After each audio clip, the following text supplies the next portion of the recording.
Welcome dear students, I am Mr. Abhijit. Welcome to my channel Chemistry Learners. In this lecture, we will see reaction of alkenes with O3, that is ozone. So the reaction is also known as ozonolysis of alkenes. So in simple way, I am trying to explain this reaction, how the ozonolysis takes place. Here, the alkenes produces carbonyl compounds, aldehydes or ketones. So we are using here this O3 in presence of CCl4, that is carbon tetrachloride, as a solvent. Then we are going to hydrolyze the intermediate with the help of water and zinc dust.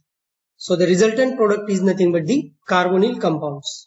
So statement of this reaction is, alkenes when react with O3 in presence of CCl4 gives ozonide, which on hydrolysis in presence of H2O/zinc gives carbonyl compounds. So these carbonyl compounds are aldehydes or ketones. So we'll see the more explanation and examples on the ozonolysis reaction. As I have already told you, this ozonolysis of alkenes is addition of ozone across carbon-carbon double bond. The reaction is, suppose this is the carbon-carbon double bond containing compound. Across this, I am adding here this O3 in presence of CCl4, carbon tetrachloride. So the intermediate in this reaction is ozonide. So this ozonide is a carbon and carbon across which this O3 is added in this particular fashion. So this is the ozonide. This on hydrolysis in presence of water and zinc dust produces carbonyl compound. So this is carbonyl and plus the another carbonyl atom like this. So what is the structure of this ozone? This ozone is O3, is oxygen, oxygen and oxygen. As the central oxygen atom is having 3 bonds, it is having positive charge and it is having negative charge. So overall molecule is neutral because of one positive and one negative charge.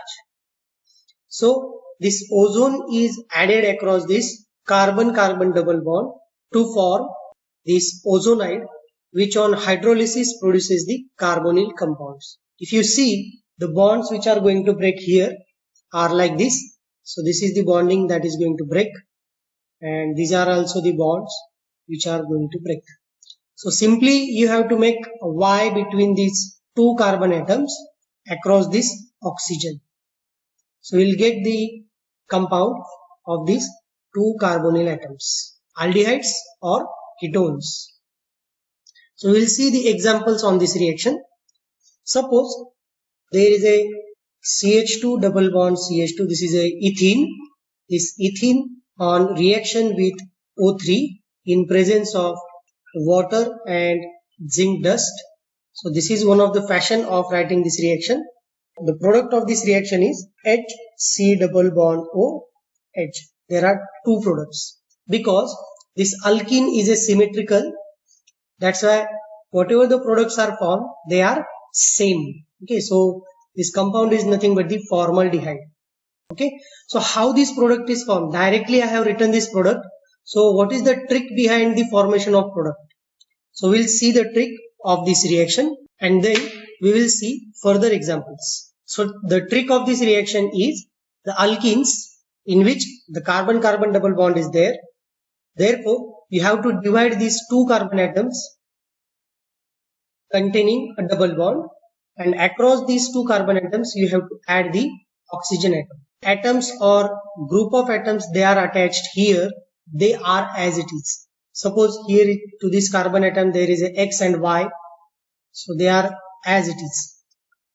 So this is the trick for this reaction, that this carbon-carbon double bond is first converted into such type of compounds and they are going to convert into the carbonyl compounds like aldehydes or ketones. So we'll see the further examples of this reaction.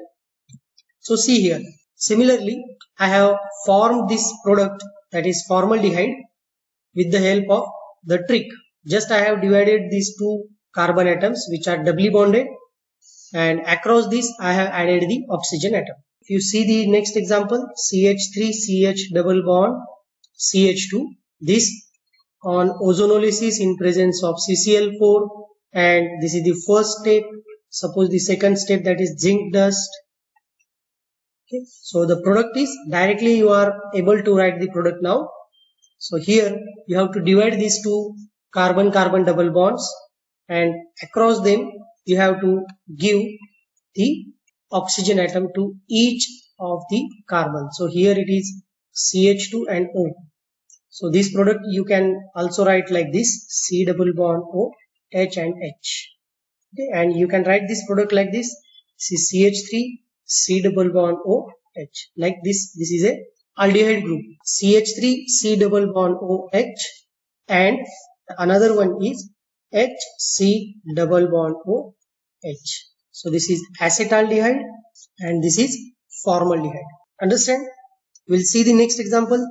There is a carbon-carbon double bond, and across this is the compound and this is CH2. So for this, if you do the ozonolysis, CCl4, this is the first step to form ozonide, and then the another step like hydrolysis in presence of zinc dust. So the product formed here is, you have to make a two parts of these two carbon atoms and write the product, CH3 C double bond O CH3, they are as it is, and plus the CH2 means it is going to form formaldehyde, C double bond O H. So this is acetone and it is formaldehyde. Okay, again we'll see the next example. Suppose there is a CH3 CH double bond CH CH3. So this compound, which on ozonolysis first in presence of CCl4, hydrolysis and zinc dust produces the compounds like aldehydes or ketones. What are those? You have to simply divide these two. This alkene is symmetrical, that's why the products formed here are same. So I am writing this two times, CH3 C double bond O H. This is acetaldehyde. Similarly, we'll have the example for aromatic compound. Suppose this is a benzene ring, CH double bond CH CH3. Okay, so this compound, first on addition of ozone in presence of carbon tetrachloride, and in second step on hydrolysis in presence of zinc dust. So what is the product? As you see here, there are two different groups attached to the carbon-carbon double bond, therefore two different products are going to form.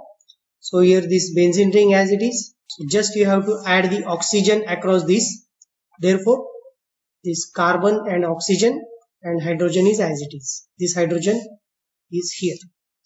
Plus you will get the another product, that is CH3. Here this CH means across this you have to add oxygen and H. I think this is clear to you. With this we conclude this session. If you have any doubt, please post in comment section, and for further notes please refer the description. Thank you.